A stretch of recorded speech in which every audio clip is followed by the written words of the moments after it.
Okay. Good evening.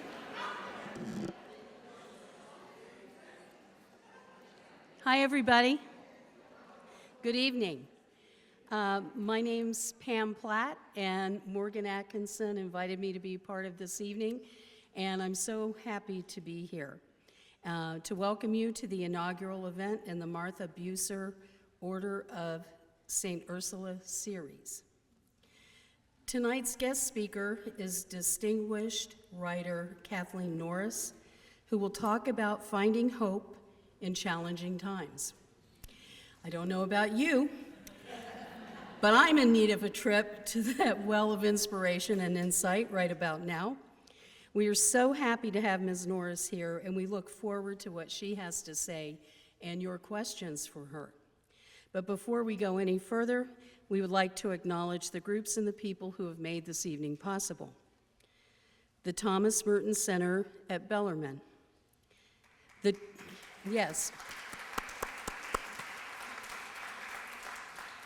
Drepung Gomong Center for Engaging Compassion.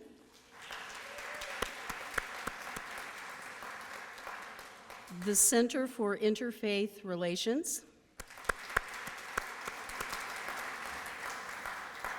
The Ursuline Sisters of Louisville.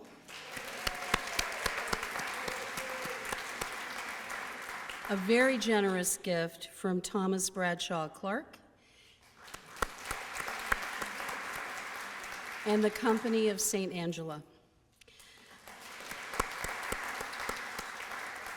Of course, you can tell by your program that the main person who made this evening possible was Sister Martha Buser, for whom the series is named. This evening, and with our special guests are not simply a celebration of a life, though it was a magnificent life.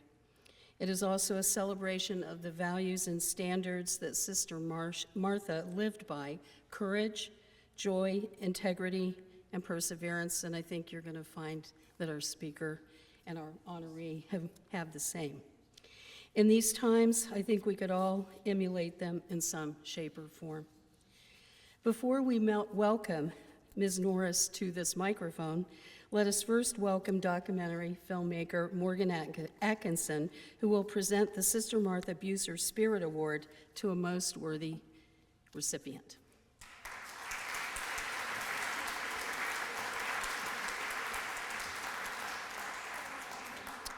Thank you, Pam.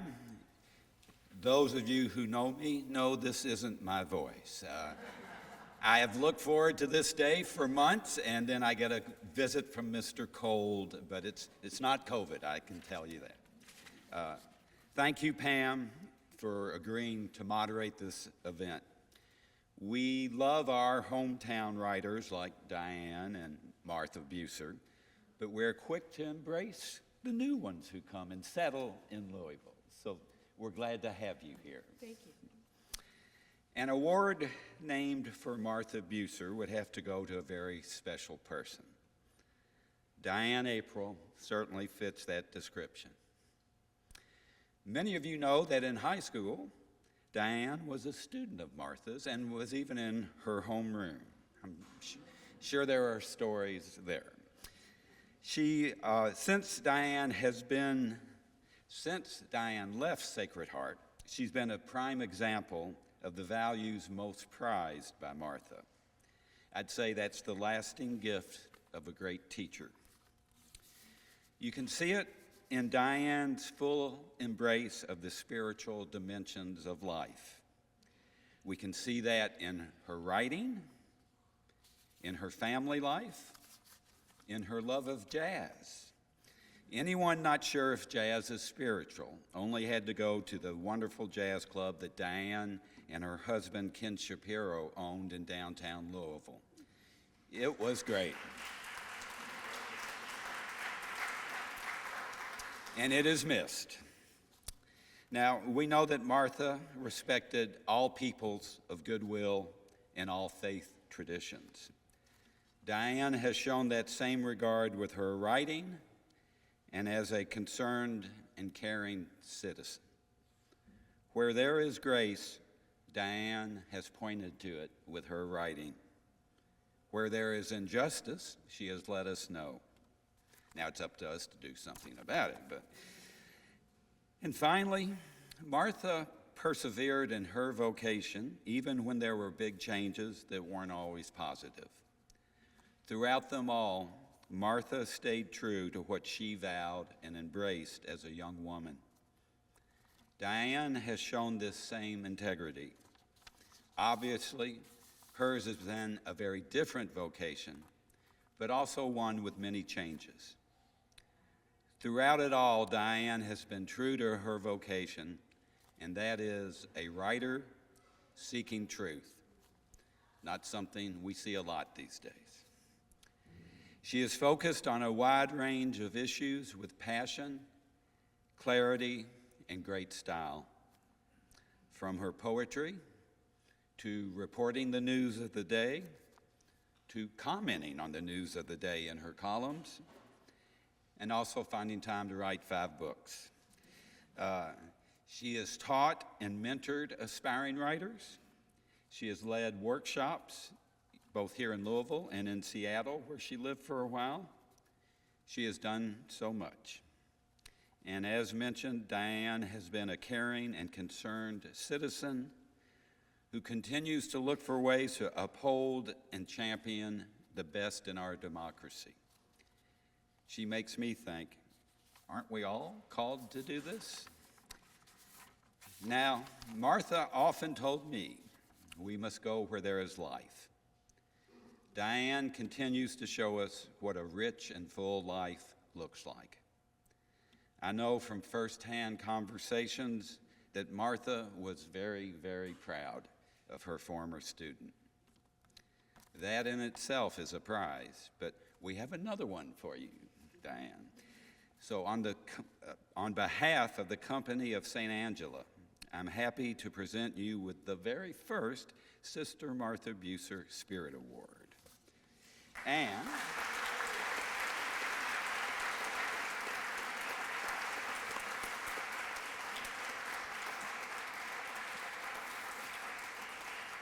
to symbolize it, we had this wonderful piece of glass art made by Mark Payton at Glassworks, which is where their jazz club used to be located. So. That's beautiful. I'll put it over there on the chair. Oh, Or okay. I'll leave it right here. Okay. I won't leave without it. Whoops.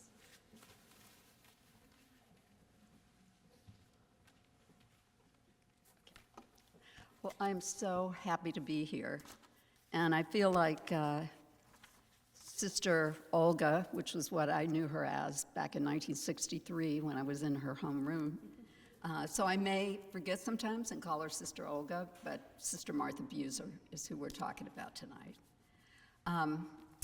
And I'm immensely honored to be the recipient of this first award in her name.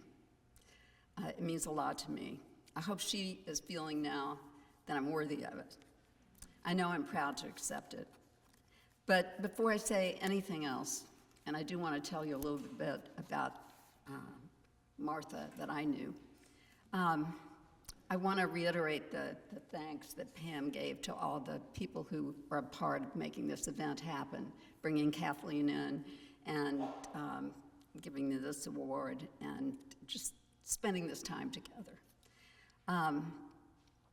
I want to thank Kathleen. I met her years ago when I was a columnist at the Courier, and I think we remember correctly that we spent some time together at Gethsemane. And I'm honored to be sharing the stage with her, if only for a few moments. She's such a generous memoirist and poet and spiritual thinker. And as I found out last night at dinner, she's also a huge movie fan, which is great. And I look forward to reading her new book about her relationship with her sister. But I also want to thank Morgan Atkinson, whose insightful and enlightening documentary on Sister Martha and the Ursuline community is so enriching to the viewer who watches it carefully. And I feel like it's inspired this award. And I hope that everyone who's here tonight has either seen it or plans to see it, because it's a beautiful documentary about both the sisters and her in particular. It's called In the Company of Change. And then to give you my first sign tonight of how interconnected Louisville is, and one of the reasons I wanted to come back from Seattle to here, is that Morgan's wife, Barbara, who was out in the hall giving out programs, shared my experience with the Ursulines for 12 years. She actually went to kindergarten too with the Ursulines, so she has 1 year ahead of me. But I think she can tell you too, it was a great experience and a wonderful learning experience. So we went to Our Lady of Lourdes and Sacred Heart Academy together. So I won't go through thanking all the groups again, but I do want to say that each one of them I've been somehow connected with or reaped the rewards of their work, and I feel like it's helped to make me who I am, and I appreciate that very much. Then I want to thank my husband, Ken Shapiro, who's out there somewhere. Raise your hand so I know where you are. I just want to know where he is, you know, it just helps.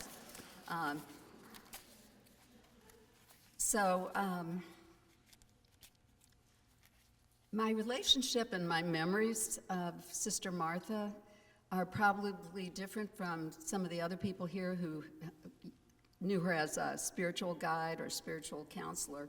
But I met her at the beginning of my high school career at Sacred Heart, where that most significant year, she was my homeroom teacher, my religion teacher, and my freshman English teacher. And ultimately, my newspaper faculty advisor in my senior year. So the times, they were changing then. It was 1963, and she was helping us learn the ropes. We named our newly created quarterly publication that we put out then, The Rune, after the ancient representations of one of our earliest human languages. Despite those ancient associations and echoing the zeitgeist of that era, we turned it into a news magazine. It kind of looked supposedly like Time magazine. And she was ahead of her time there. I don't know of any other schools that were doing that at the time. But I served as editor my senior year, one of the editors, and also drew illustrations for the covers until they got somebody who was more talented in art to do that job. But she taught me the basics, really, of journalism. And we had a great time putting that newspaper together, and it just whetted my appetite for more of that. And probably had a lot to do with me going into journalism and for 30 years being at the Courier-Journal and Louisville Times. But more importantly, she gave me a foundation for becoming, in my second career, a teacher of writing at Spalding's Naslin Mand Master of Arts program, where I teach now and have been on the faculty for 20 years. And I feel like I've really been blessed to spend my life writing and helping other people write, first here in my hometown and in Seattle, where my husband and I lived for 15 years before coming back to Louisville. So thank you, Sister Martha, for getting me started in all of this. One of the things that I particularly loved about the year that Sister Martha was my homeroom teacher was her joyful obsession with Charlie Brown, the cartoon character.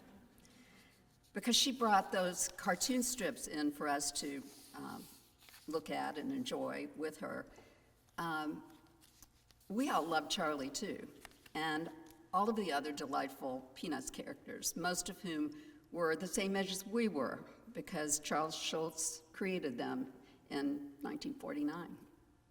Linus was my favorite, Snoopy, who still holds my heart in his paws, Schroeder, the pianist, Lucy, Sally, Pigpen, the whole gang. I can't really read a panel of Peanuts today without thinking of Martha, because it was just one of the things that was great about her, that she was demanding as a teacher, but she loved that, and she helped us to love it too. At the end of that school year, when she was heading off for a summer of graduate work, out of town, some of us created a farewell scrapbook of memories for her, all told through Charlie Brown cartoons.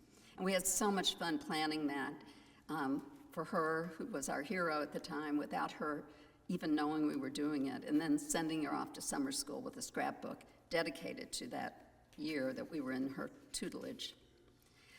I wish I knew where that scrapbook was now, because I would love to reminisce with it and recall those crucial as well as silly moments that we shared. Years later, when I read and watched The Prime of Miss Jean Brodie, the story by Muriel Spark that was made into a movie about a very different, darker kind of high school teacher of girls, but one who was significant and central to the lives of her students, as was Sister Olga, Sister Martha, to us. I thought of Sister Martha. To have such a vibrant, demanding, good-humored, exacting guide our very first year of high school was a never-ending gift to us all. We didn't know then her prowess as an author or the depth of her profound spiritual soul. We just knew she had heart and fervor, and she shared and laughed with us, we the novices in the world she was introducing to us. If you wonder how influential she really was, come over one day to my office walk-in closet, and you'll see all my old English papers that I've saved all this time with her red ink writing in the margins. We wanted to please her, and we wanted to do the best we could to measure up to her standards. So I delved into those papers as I was preparing for this evening, and I checked out my yearbooks too. Yeah, I save everything. And on page 8 of my yearbook that first year, there's a photo of a snowman wearing a bit of an Ursuline habit, believe it or not, surrounded by 3 smiling sisters, one of them Sister Martha. And beside it, she wrote to me, "Always keep your love of fun." Whether it was what she wrote for everybody or the words were specifically for me, I wondered how she knew that in the chaos of today's world, that message was perhaps more important to come across now than when she wrote it. 1963 was a crazy year, culturally and historically, for our gang of 14-year-olds. We were barely getting used to where our desks were in that room, whose layout I can still conjure in my mind, when on Sunday, September 15th, 4 black girls were blown up in a racist attack on their 16th Street Baptist Church in Birmingham. Shocking to the world, but especially to us who were the same age as 3 of the 4 girls who were murdered. 2 months later, while we were in gym class, stretching and working out our teenage bodies, unbeknownst to us, our Catholic president, who we'd all worked for and were so excited about, was shot to death in Dallas. We mourned. Oh yes, we mourned. But by Christmas, the Beatles had conquered the world, and our transistor radios with "I Want to Hold Your Hand" and "She Loves Me, Yeah, Yeah, Yeah" took place. Rumblings of protest against the Vietnam War began making headlines. Just as we were growing accustomed to being high school girls, doing what high school girls do, in January 1964, we watched the U.S. Surgeon General appear on TV declaring that smoking tobacco led to disease and death. By the hour, it seemed, changes arrived in our church, our culture, our personal lives. Vatican II breathed new life into our spiritual lives with its liturgical and outreach transformations. It was a momentous freshman year, and we were lucky enough to spend it with a homeroom teacher who led us through the upheaval with compassion, kindness, calmness, and wisdom. As I said, I knew her best in those, my most impressionable years. Here's an example from that period of how we came to see her as prescient in some way, or it seemed that way to us. Here's the story I remember so profoundly that I want to share it with you today. As I mentioned, we were in gym when President Kennedy was shot in Dallas. We learned of the assassination as we ran from the old gym, which was in the original academy, across the leafy, tree-strewn campus back to the brand new school building where our classrooms were. We learned what happened via the stricken faces we passed along the way and the shouts to us from those who already heard the tragic news. Back in our classroom, we stared through tears at the Bible passage that Sister Martha had written on the blackboard that morning, a daily custom of hers that by November 22nd we were used to reading each day. That day, that unforgettable day, she had chosen this quotation from Matthew 25.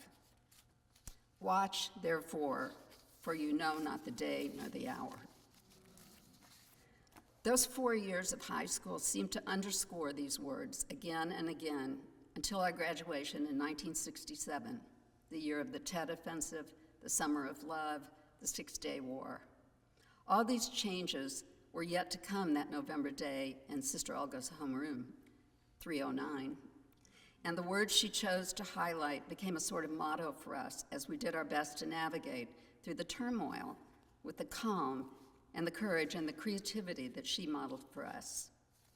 I did not see her a lot after high school, and I regret that. I'm not sure how much longer she taught before she moved on to writing and spiritual direction, but I doubt she ever had a homeroom that loved her as much as we did. Once, a decade after college, on a trip to Rome, I sat a seat away from her on a transatlantic flight. I remember her giving me tips on touring the Eternal City. A decade after that, I once shared a table at a mutual friend's house where she told stories, and we, once again, joined hands and hearts. At reunions, my classmates never failed to bring her up, remember the lessons she taught us. I was never an official spiritual student of hers, as Morgan was and many others have been, but I know and have heard of the deep impressions she left on those she worked with over the years. She was insightful, always energetic, determined. She taught us to argue over the intentions of a poet, made us aware of the different implications of a semicolon and a colon, instructed us in the necessity of knowing how to diagram a sentence, and mainlined in us the nitty-gritties of faith and love, and most of all, hope.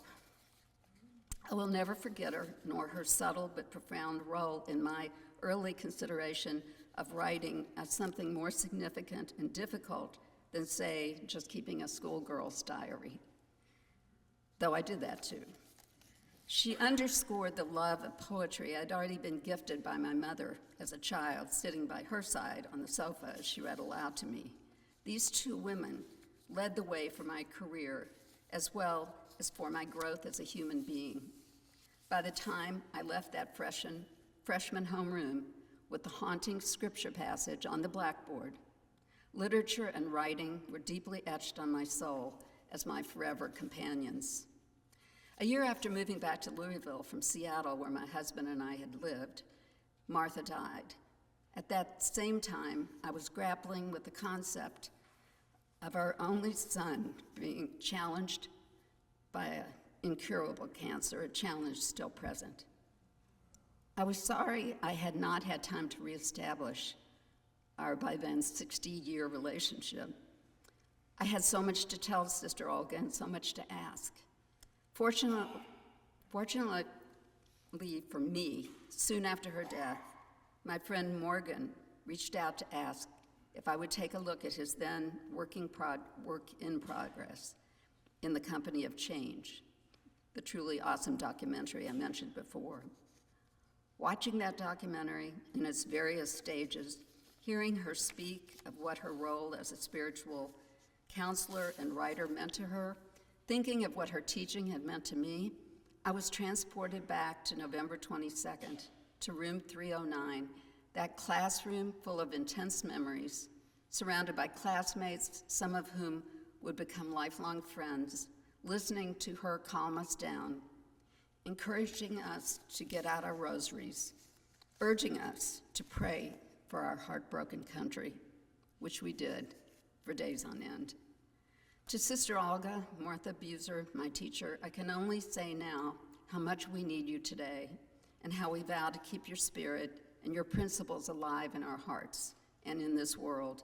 which so keenly needs those traits, that calm, your determination, as always, but especially now. Thank you.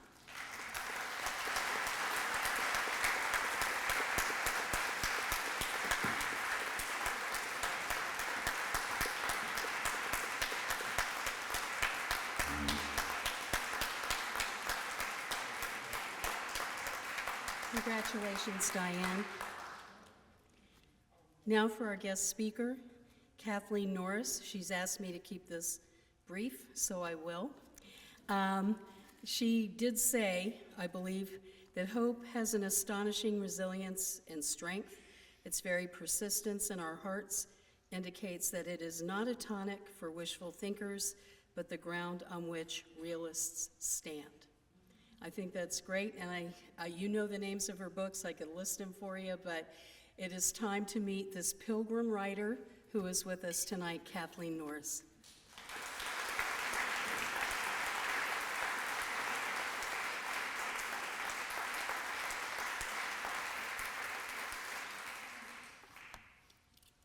Thank you. It is an honor to be, I didn't realize this was the inaugural lecture in this series, and I'm honored to be here and to do that.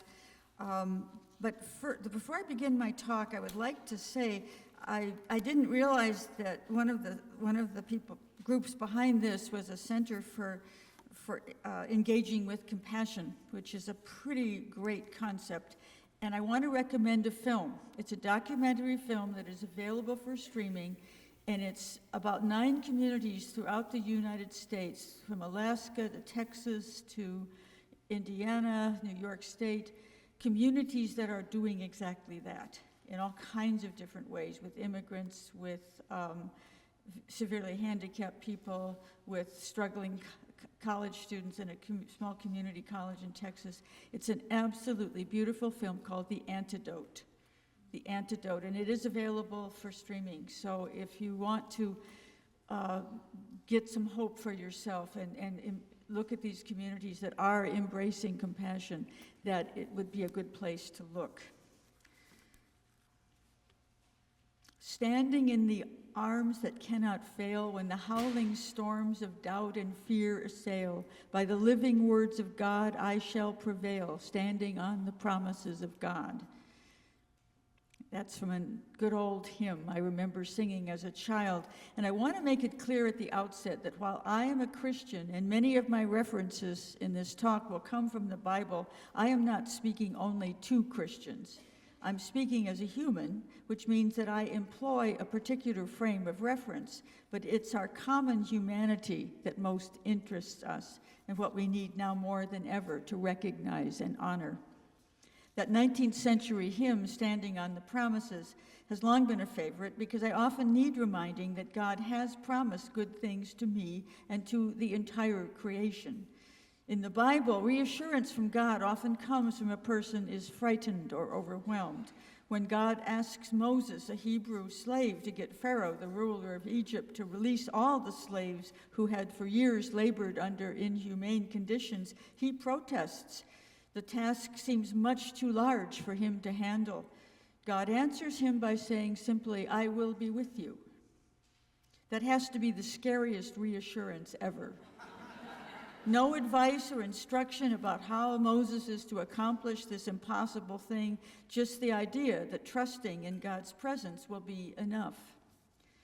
I suspect that after the death of Jesus, his disciples were frightened as well. Their leader gone, their expectations that he would change the world shattered, and now they were being hunted down, persecuted by the Romans for not worshiping the emperor, and by Jewish authorities for blasphemy. Yet they were being asked to hold firm and spread the gospel, the teaching of Jesus about forgiveness of sins, love of our neighbors. They were being asked to trust in the risen Lord, which seemed difficult, if not impossible, most notably to one disciple of Jesus named Thomas. But in his post-resurrection appearances to these disciples, Jesus echoes the God of Genesis, promising them only, I will be with you to the ends of the world. When I need to be reminded of how trust in God's presence with us plays out in the face of life's difficulties, I look to people whose faith has remained steadfast through many ordeals, people like the Ursuline sisters, and members of many religious orders who have seen their numbers drop severely in recent years. When you watch Morgan Atkinson's documentary, In the Company of Change, you find that Martha has been through all these changes, the community shrinking drastically, but she's at peace, having trusted that at every stage of her life, God led her to what she needed to be doing. In the 1950s, that was teaching school students. In the 21st century, it was guiding adults as a spiritual director. Martha Buser, like many men and women who have remained in religious orders through turbulent times, are witnesses to what trust in God can mean. One example of a rock-solid belief in God's promises is the experience of a Benedictine friend, an energetic and dynamic man, a theology professor much beloved by his students, who was diagnosed last year with ALS. I saw him 6 months after his diagnosis and was pleased but somewhat astonished to find him in excellent spirits. He was in a wheelchair, but otherwise he was his usual outgoing and cheerful self. A diagnosis of ALS often sends people into a real tailspin. It's a disease for which there is no treatment or cure. It gradually weakens your muscles until your lungs and heart can no longer function. It doesn't affect your brain, so you are fully aware of what is happening to you. In an article my friend wrote for his Abby's newsletter shortly after his diagnosis, he said that while the diagnosis had come as a severe shock and made him weep, he had also received great comfort from the support of his family, his Benedictine community, and also from 2 dreams that had seemed too real to be dreams. They were more like visions. The first was of his deceased father, reminding him that he loved him and telling him not to worry. The other was of Jesus Christ standing at his bedside and saying, "I am with you. You have nothing to fear." My friend chose to believe those words of reassurance, and over the 18 months he lived with ALS, he lived as a free man who had no room in his life for fear. He was a grateful man, often thanking his fellow monks, colleagues at the School of Theology, and the staff of the Abbey's nursing home for all that they were doing for him. When I saw him last June, I knew his death was not far off, and so did he. I took his hand, told him he didn't have to talk if it was too difficult because his breathing had been affected by the disease. I told him I was praying for him. He smiled and whispered, "I'm praying for you too." He died a few weeks later. One monk told me he said that he was at peace, and I believe that. And I think that is a remarkable instance of standing on God's promises when there seems to be no reason to hope. Or maybe hope is what we make it. The theologian Paul Tillich once wrote that nobody can live without hope. I think of hope as one thing that makes us human.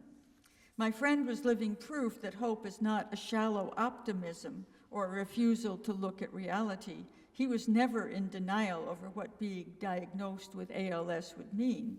And as a scholar of the New Testament, he knew that hope is defined in Paul's letter to the Romans as a theological virtue, one of the 3, faith, hope, and love. There's a passage in the letter to the Ephesians defines God as one who by the power at work within us is able to accomplish abundantly more than we can ask or imagine. I think this acknowledges our limited understanding of hope and flies in the face of our desire to be in control. But my friend's experience tells me that hope can face a dire disease like ALS head on and confront death itself without fear. When I say he lived as a free man, he really did. Well, most of us, God willing, will not be tested to that degree, but I think any of us can find many small examples where a trust in God or just in something larger than ourselves there's something there that's working for good in the world. It can be a grace that comes to us in ordinary events.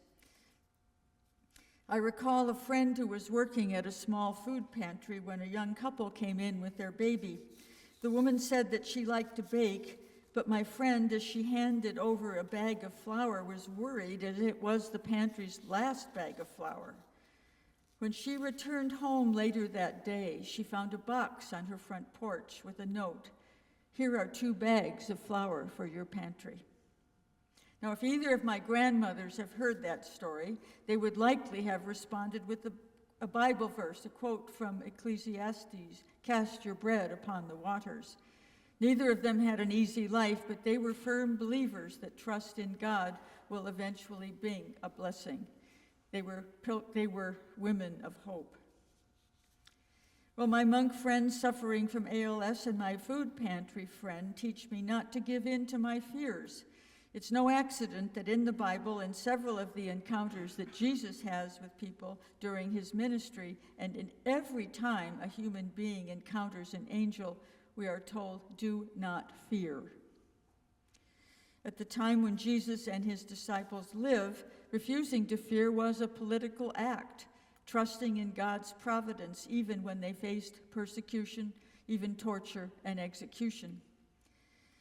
Well, I think trusting in God and refusing to fear are still political acts. Leaders in this country and around the world know that it's easy to manipulate and control people who are afraid, and they shamelessly stoke our fears to maintain their power. Conspiracy theories are fueled by fear. And to paraphrase what Mr. Rogers said to children after the 9/11 attacks in America about always looking for the helpers, I'll say that these days it's also important to look for the truth tellers. We're constantly being bombarded by false statements and unfounded opinions presented as facts. It becomes difficult to separate lies from the truth, and I believe it will become much more difficult as images created by artificial intelligence proliferate. Well, it might help to look, and I'll give you a movie reference. I wouldn't recommend the film, it's kind of grim, but a thing called Mountaintop, where there's these big 4 tech bros, billionaires, millionaires, these guys, and there's a remarkable opening scene where this one young man is laughing because all of the new apps, the new stuff he's sending out around the world, and his apps are causing riots and death and everything around the world. People are getting these false images and believing them, and he's just laughing over it. And I go, not a good picture of what AI might bring us. I think it might help us to look at an old definition of the so-called big lie. Here's a quote. "In the big lie, there is always a certain force of credibility. People more readily fall victims to the big lie than to the small one. They would not believe others could have the impudence to distort the truth so infamously, even though the facts which prove this to be so may be brought clearly to their minds. They will still doubt and waver and continue to think there might be some other explanation." George Orwell could not have said it better. But this is not from his novel, 1984. Those words were written in 1925 by Adolf Hitler. And I think we can see how useful this kind of lying was to Hitler's Nazi regime and the Soviet one in the 20th century. And unfortunately, it persists in many places, in North Korea, in Putin's Russia, and unfortunately, increasingly in our own country today. Looking for the truth tellers, then, is a matter of survival and engendering hope. We need the truth-telling of prophets. Several weeks ago in church, it was Amos speaking across the centuries. "Hear this, you who trample upon the needy and who plot, saying, we will buy the lowly for silver and the poor for a pair of sandals." Well, in the ancient world, as in our own, it is the poor who suffer most from the cruel acts of those who have plenty. But Amos reminds us, the Lord has seen the acts of those who oppress the poor and will never forget a thing they have done. We need people like Francis of Assisi and the Buddha, young men who, in renouncing their inherited wealth, taught us the truth about what really matters in this life. And we need truth tellers like Pope Leo, whose statements have been a source of encouragement and hope for me. I'm going to give you just a few samples. We can follow the way of selfishness, placing wealth above all else and thinking only of ourselves, or we can recognize everything we have as a gift from God to be used as an instrument for sharing, to create networks of friendship and solidarity, to work for the common good, and to build a world that is more just, equitable, and fraternal. Another one. Today, more than ever, humanity cries out and calls for peace. This is a cry that must not be drowned out by the roar of weapons and the rhetoric that incites violence. And another one. There is no future based on violence, forced exile, or revenge. That's a remarkable statement. There is no future based on violence, forced exile, or revenge. And then this remarkable statement of trust in God, intended, I believe, to give us all hope. God loves us all, and evil will not prevail. Well, Pope Leo, along with other religious leaders, are both truth tellers and helpers, allowing us to move past our fears and act in ways that demonstrate respect for the human dignity of all people. The new Archbishop of Canterbury, Sarah Mullally, a former oncology nurse, finds hope in the people who work in hospitals, homeless shelters, prisons, and food banks, all those who care for people, as she says, in times of desperation. She reminds us that, quote, hope doesn't skip over grief, pain, and messiness of the messiness of life, but enters into it and tenderly tells us that God is with us. That's a former oncology nurse, speaking from experience, I'm sure. The helpers are there, the people who trust in God or in some power larger than themselves, people who believe, as Buddhists do, that all things teach, people who look beyond their own self-interest and express gratitude even in dire circumstances. We can find them in our neighborhoods and local institutions. In a culture that promotes narcissism, their selfless acts tend to stand out. Among my helpers are 4th century monks like Evagrius, who advised people who are tempted to anger, pride, and other ordinary but harmful emotions to just think about their thoughts. I found out that's the latest trend in behavioral psychology, but he said he died in 399, so he got there first. Think about your thoughts. When I'm angry, if I stop to think about why I'm angry, I'm likely to find it's because I'm afraid.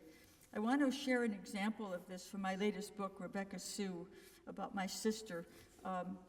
She was brain damaged at birth and was smart enough to know that it happened to her. So that was a challenging life. Let me just see, just a little bit here. On the day my sister was diagnosed with terminal cancer, I was angry. She'd had a hard time coming into this world, and now she would have a hard time leaving it. I was angry at God, at the world, at everyone and everything.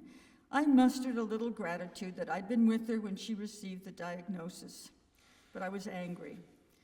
When I arrived home from the cancer center, I was greeted by the sight of 2 brilliant rainbows stretching over my neighborhood into nearby Manoa Valley, where the family had lived for many years, actually in a 3-generation household. My sister was part of that family. I had just the strength to say thank you for this rainbow sign, the promise that God was still with Becky and me.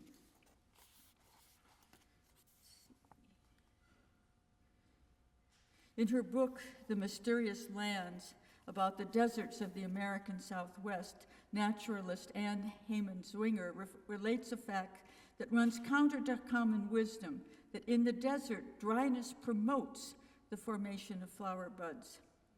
I think it's a good metaphor for the spiritual life, but it's also reality, a part of God's creation. So even in dryness, in what looks like desolation, there is hope. But I think my sister's experience and my own flies in the face of a common misunderstanding of what faith and trust in God can mean. I was stunned when a good friend asked me shortly after my husband died, "Have you lost your faith?" "Of course not," I said. He died of cancer, and we both knew it was coming. The trust in God that helped me get through my grief over his death and that of my parents and my sister Rebecca is not a fragile form of wish fulfillment. It is realistic, tough, and it endures. At an extremely difficult time in my life, one morning I happened upon this passage from the prophet Isaiah, and it really stopped me in my tracks. I'd been sort of ignoring religious reading. I was just in a grumpy mood about a lot of things, and it was a very difficult time. But here was, "Thus says the Lord who created you, O Jacob, who formed you, O Israel, do not fear, for I have redeemed you. I have called you by name, you are mine. When you pass through the waters, I will be with you, and through the rivers, they shall not overwhelm you." Those ancient words gave me the strength to face that day and the hard ones I knew were coming. The prophet's trust in God had bolstered my own. And I'm going to read another passage from my book, this new book, which is kind of a miracle in itself, because, writers, one of the craziest things about writing is that writers are supposed to be such marvelously sensitive people. We're all sensitive and all of that, and yet we have to deal with rejection at a level that would kill most people. I mean, it's just, it's like, okay, yeah, and just rejection. But one of the hardest things, and I knew that as a writer. I'd written a lot of books, and it dealt with even in the margin, "This is trite, you got to rewrite it." I mean, things like that are really slaps in the face, and you go, "Yeah, that really is trite. I have to rewrite it." You go through that, and I'd been through a lot of that, but this was really hard because this book was so important to me to tell the story of my sister, because so many people don't regard disabled people as full human beings, and I needed to present my sister as she is, an incredible person. And I worked on it for a year or two, and had a manuscript of around 300 pages, and I sent it to the editor who had worked on my other books and my agent, and they said, "Oh no, this, just rejected it outright." And my agent said, "Write something else." And I'm just going, whoa. And the thing that really sad thing too is my editor, we're still friends. I told her we're not going to lose our friendship over a manuscript, but she's a wonderful person. But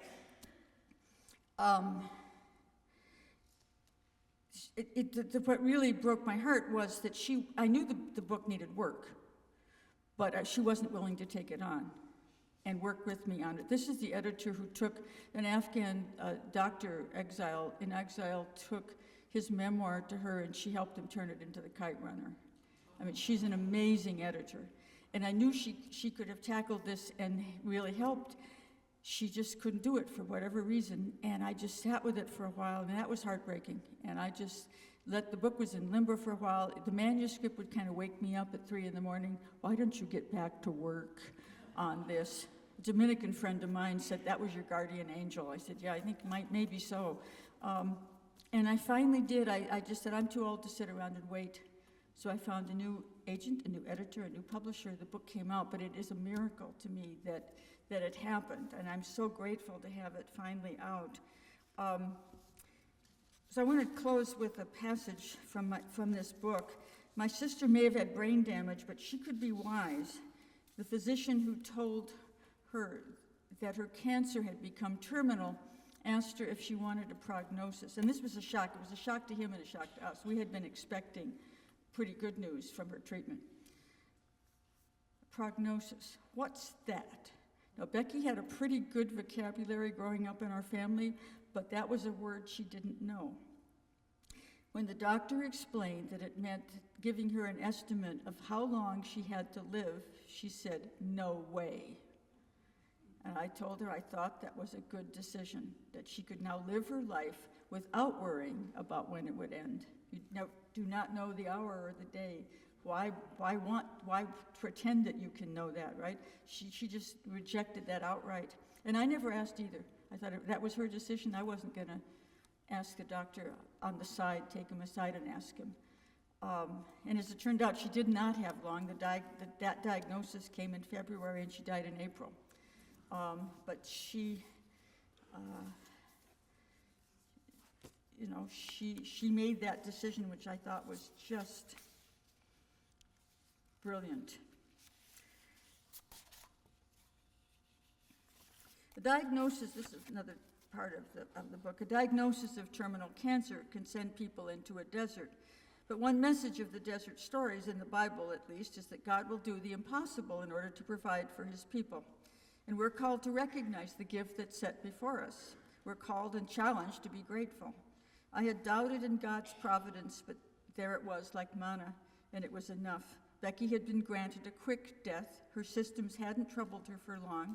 She had been happy up to the end, complaining just a few hours before her death that I hadn't taken her to a movie in over a week. At Becky's funeral, when I told this to a cancer center nurse, she said, "Oh, that's good." She was still able to be herself. Cynics and skeptics might protest that this is just one dramatic example and proof of nothing. What if Becky had entered hospice and endured more dreaded decline? I have just enough faith to answer that if God's providence hadn't come in the form it did, it would have come in another. A recurring phrase in this psalm speaks of offering a sacrifice of praise. That use of the word sacrifice seemed odd to me when I first heard it. How is praise a sacrifice?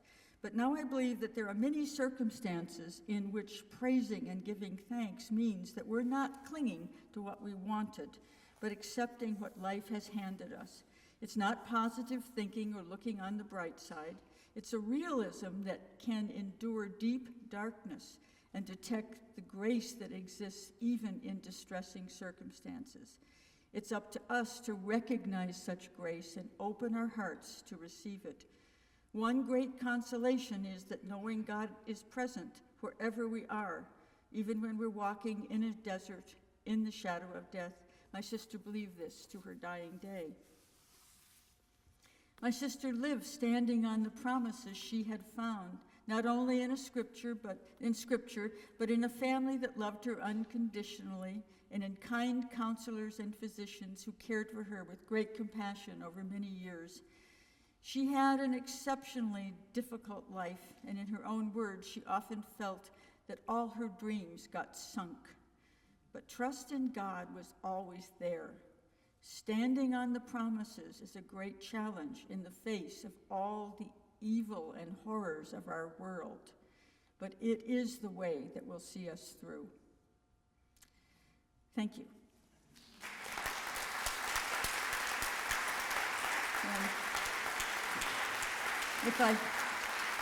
Thank you. And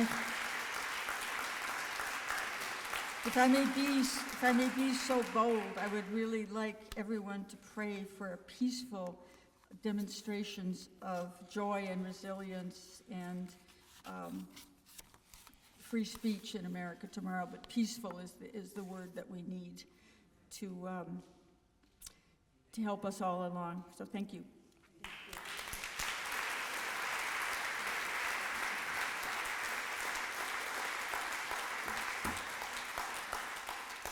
Okay, we have time for some questions. We have microphone set up, and does anybody have a card that they'd like to send forward? If you don't want to stand up and read it yourself, I'll be happy to. Any questions? Oh, here we go.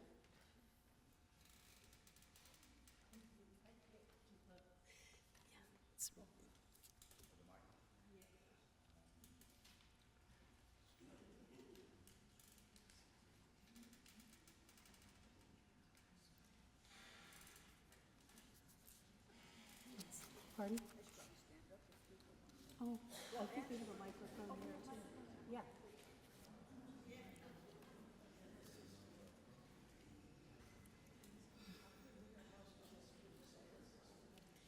Okay.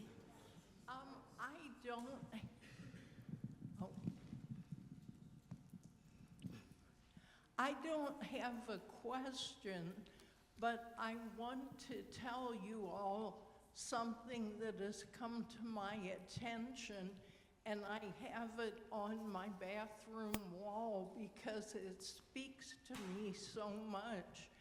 It's real short. It says, "Courage is fear that has said its prayers." Oh, Yeah. that's great.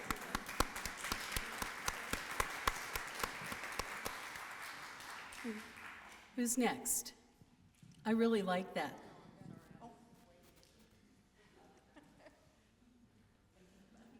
Okay. I have a question. Or, sir, did you? No? Okay. Okay, well, we were talking before, and I brought up a scientist, and I'm going to mispronounce his name. I think it's Richard Feynman? Richard Feynman? Feynman, right. And he said something that I discovered one night in the middle of the night, and I actually just sat bolt upright. And paraphrasing, the highest form of human understanding is laughter and compassion. And I'd like to hear Kathleen talk about that a little bit and what she might add to that.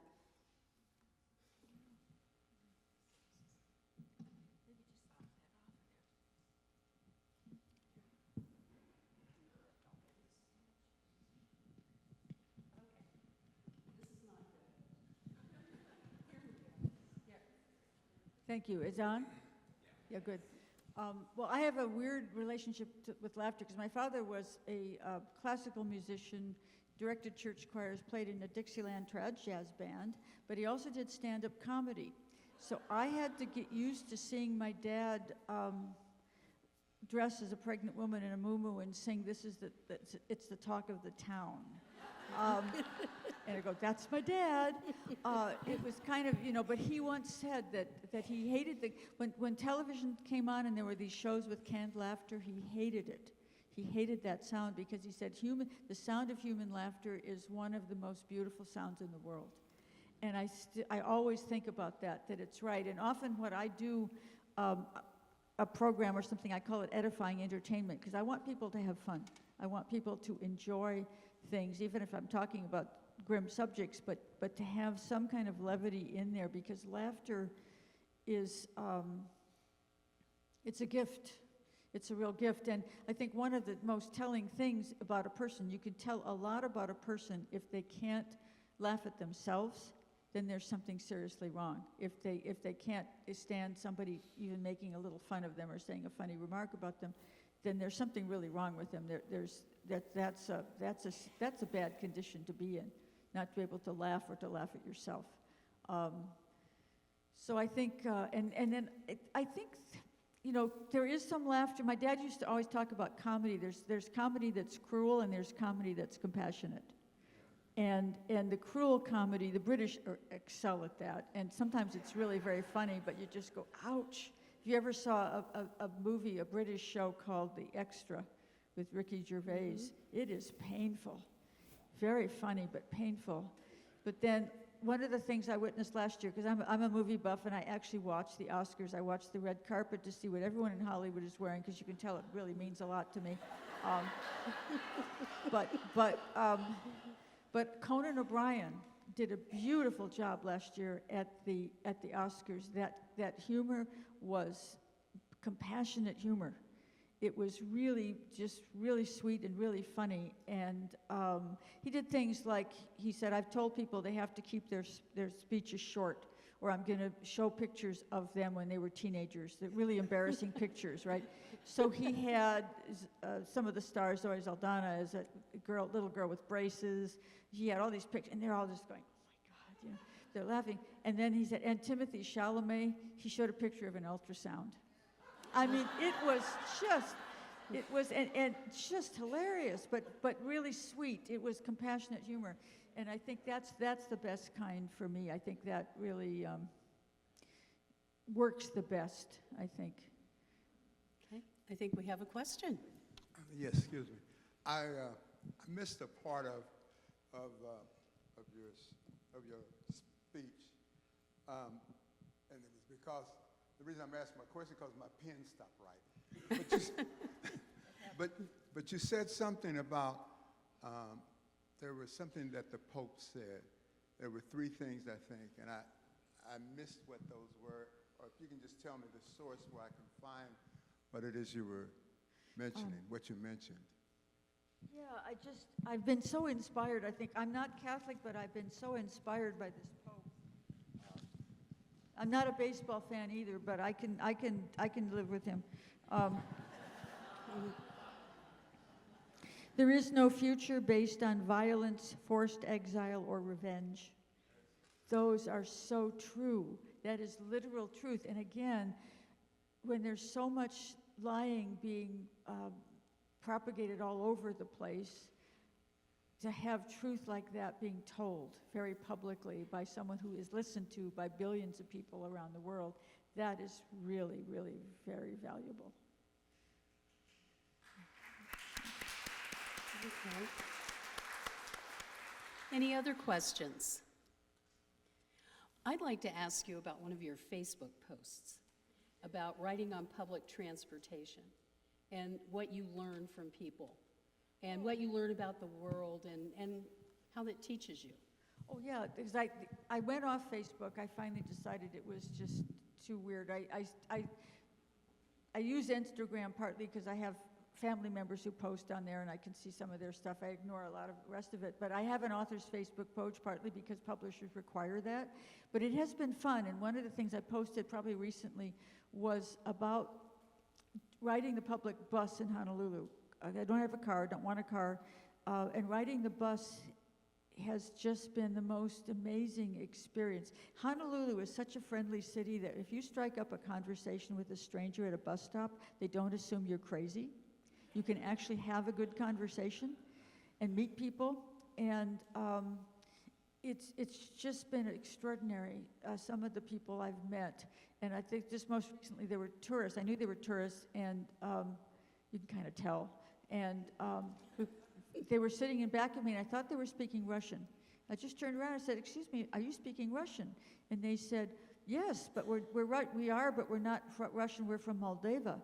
And I said, "Oh, Moldova." I said, she said, "The former Soviet Union." I said, "Yes, I bet you'd like to keep it that way too." So we ended up having a conversation. In fact, they just had their election, I believe. I knew they were facing an election about whether to sort of side with Putin's Russia or more toward the West, and they made the good decision to side with the West. And of course, these tourists, they spoke pretty good English, but they were surprised to know an American who knew even what Moldova was. Just a lot of things like that. And of course, you're always helping people who are lost. You're on the right bus, but you're going right. You have the right number bus, but you're going in the wrong direction. You're steering people that way. But yeah, it's just a way to actually encounter with strangers, and it's been a blessing over the years. In fact, I didn't ride the bus at all for a while during COVID, and I really missed those encounters with all kinds of people, all ages. I guess I look approachable maybe or something too. So, but yeah, I think so many of us, we live in our cars, and if you're driving in a car, you're in your own little world.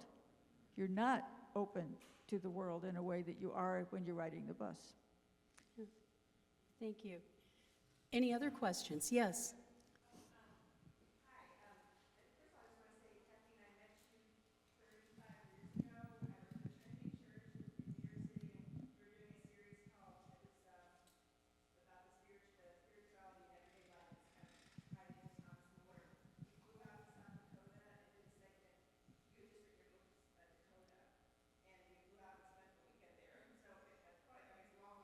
I'm really having a hard time hearing you.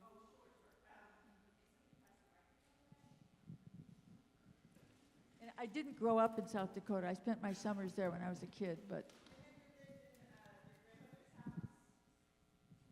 yeah, my grandmother's house, yeah.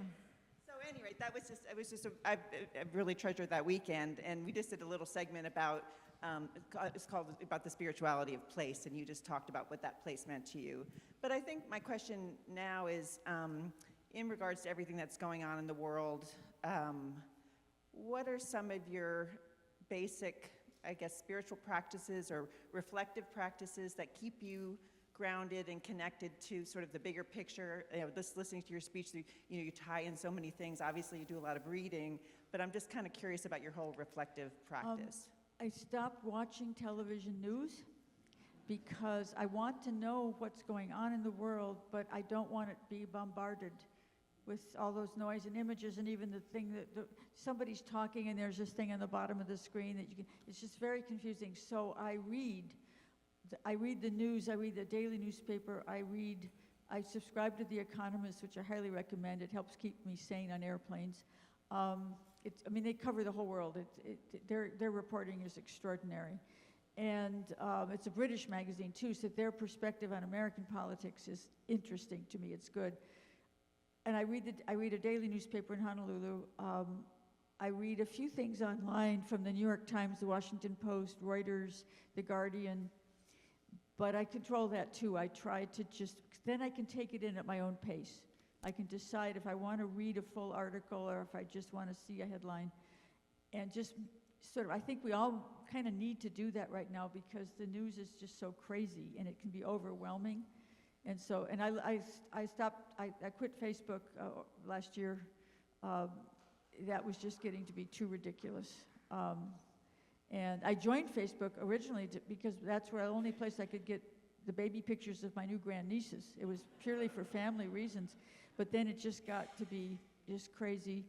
But, you know, I'll tell you, a Benedictine sister I know in Indiana, Meg Funk, who's a very good writer. She's written a whole book of Thoughts Matter, Discernment Matters, lovely books published by Liturgical Press. Mary Margaret Funk. She told me she was going to watch both the Democratic and Republican political conventions, the presidential conventions in the last election. And I said, boy, you know, you're stronger than I am, you know.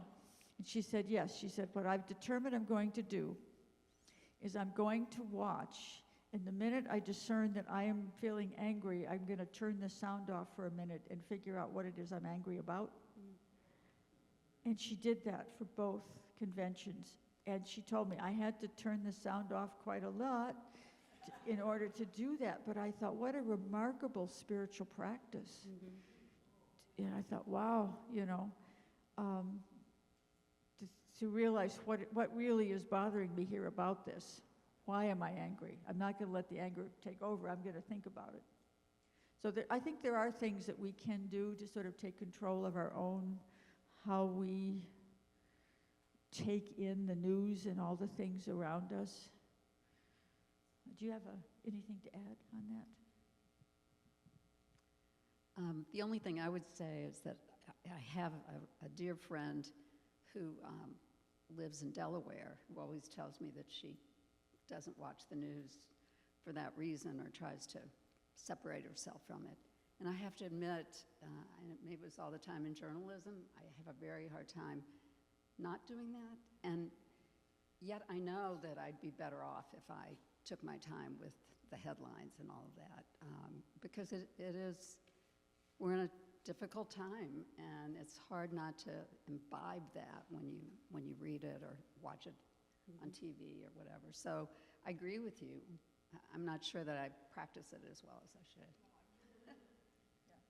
I don't think, I couldn't watch a moment of either of those conventions. I just was so in despair. I just didn't do it. And there's girl, Sister Megan there. She was doing it for me, I think. But thank you, for that question, because I think we all need to sort of look to our habits and what's working, what isn't. And you can always tell, because if it's leading you to, to thoughts of revenge and anger and stuff, then it's probably not where you want to go.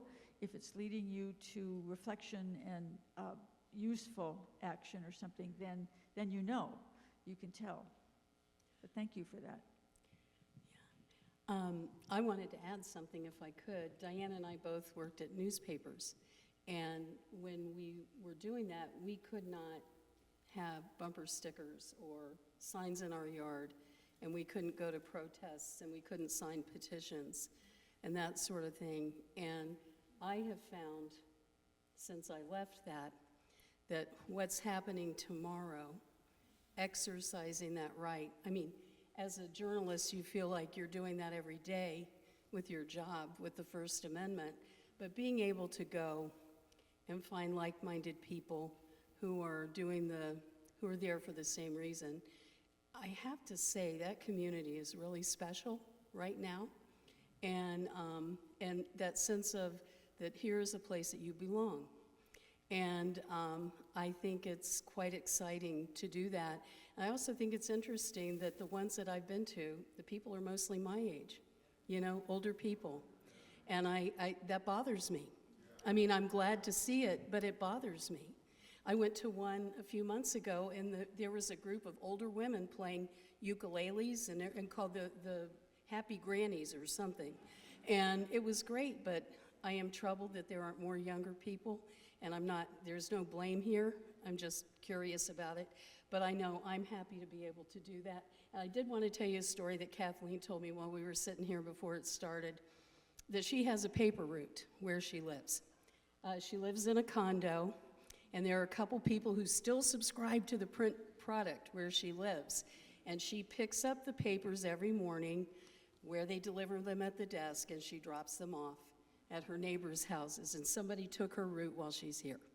So I never had a paper route as a kid, and I tend to get up very early, and the papers are, so I set my alarm for 4:45. I'm kind of living like a Trappist these days, except 4:45 is a little late, actually, for them. But I get up around 4:45. The papers usually arrive around that time, and there's about 8 of us. There's more people that I don't deliver to, but every day, there's the paper's online only on Saturday, but 6 days a week.